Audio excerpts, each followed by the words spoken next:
Iowa House Republicans introduced several bills today that would block pipeline projects and protect Iowans' property rights. It comes as Summit Carbon Solutions continues its work on a proposed carbon capture pipeline that would run through part of Iowa. KCCI chief political reporter Amanda Rooker is live at the State House this evening for us with what the bills would do. Hi, Amanda. Well, Jody and Lara, this has been a battle at the State House for years, and it's a battle again this year, partly because last summer the Iowa Utilities Commission approved a permit for Summit Carbon Solutions to start building their proposed carbon capture pipeline, and also gave them access to use eminent domain to get land from owners who don't want to sell. Well, opponents of that project came to the State House today praising some new bills from House lawmakers that aim to block that project.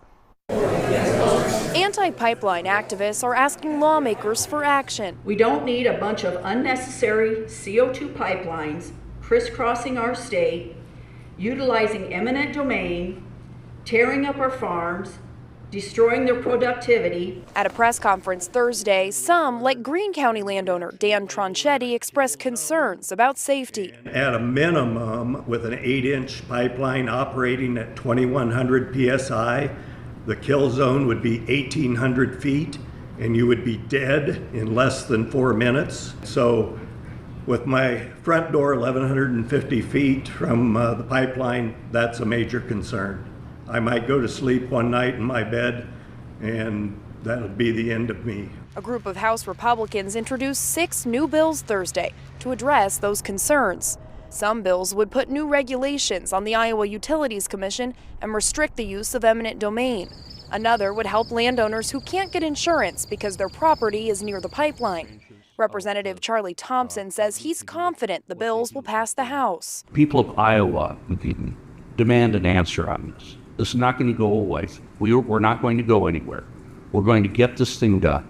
We're going to protect the constitutional rights of Iowans. For years, House lawmakers have worked to restrict the use of eminent domain by pipeline companies, but the bills have consistently stalled in the Senate. I'm disappointed that the Senate has not given, in my view, adequate consideration to this issue. I think it's an issue that's very important to Iowans. Republican Senator Mike Busolo says the Senate doesn't want policies that only focus on pipelines. What we need to do is protect the rights of all types of landowners, avoid the use of eminent domain, and give landowners the ability to have protections in place if something happens to their land as a result of a project. Busolo also says the Senate doesn't want to block energy needs. We need to make sure that with the energy emergency that President Trump has mentioned, that he has declared, that we have the infrastructure in place to deliver the energy and needs that our Iowans expect. House and Senate Democrats say they support protecting property rights. I think that really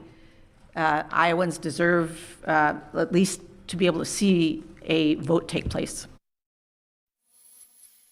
Now, the Iowa Renewable Fuels Association issued a statement on this. They say these bills would destroy Iowa farmers' ability to compete in the biofuels market. Executive Director Monty Shaw issued a statement saying, quote, "At a time when farm income has declined by $90 billion, we should be helping Iowa farmers access new and growing markets, not choking off their ability to participate. These actions represent wrong policy at the wrong time." We will continue tracking these bills to see how they progress. Live from the State House, Amanda Rooker, KCCI 8 News, Iowa's news leader.